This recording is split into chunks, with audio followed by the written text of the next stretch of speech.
helmets work? There are two main ways that helmets can protect your head. The first is by spreading out the force of an impact. If you suffer blunt force trauma to the head and you're not wearing a helmet, it's going to be localized in one specific region, which means that a lot of force is going to go to that region. However, the helmet is able to spread out that force to the whole head so that no one area gets too much impact. The second way is, well, if we look at the equation for momentum, we know momentum equals force times time. So if we're able to extend the time that an impact occurs, we're able to decrease the amount of force that it exerts on the head.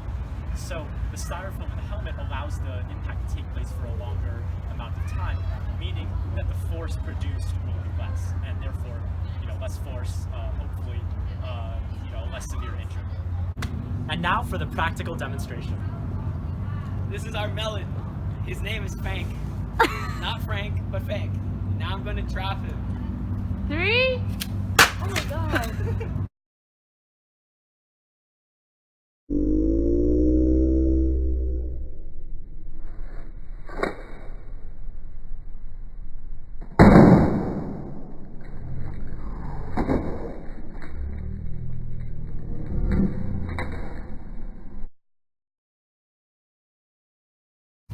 We are here at the scene of the incident. As you can see, the contents of Fank's head is all over the floor. A piece of Fank's head is right there. And Fank's head is completely split open.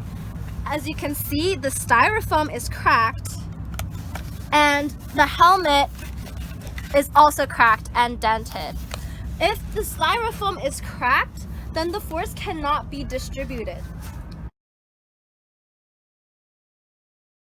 As we saw from the scene of the incident, the styrofoam and the helmet cracked. This means that the force from the impact was not distributed.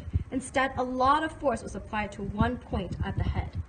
In the case of a concussion, the force of impact causes the brain to smash against the skull.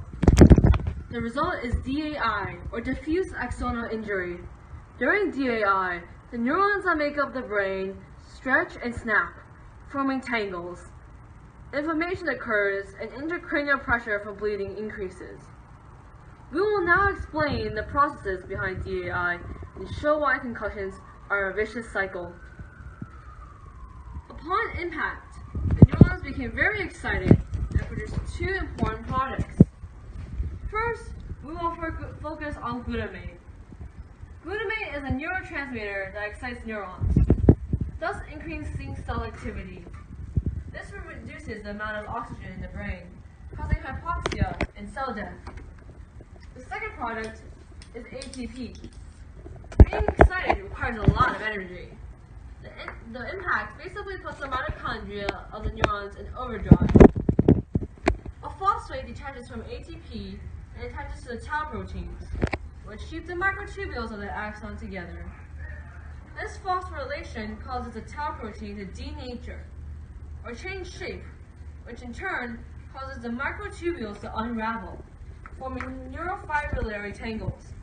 Not only does this obviously cause cell death, the tangles are perceived as intruders in the brain, prompting glial cells to attack. This is where the inflammation in DAI comes from. But it doesn't stop there. The inflammation restricts blood vessels, reducing further oxygen and killing more cells.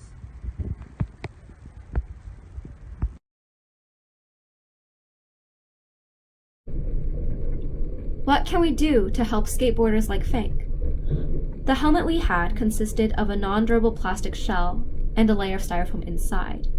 Because the plastic shell cracked, the layer of styrofoam cracked.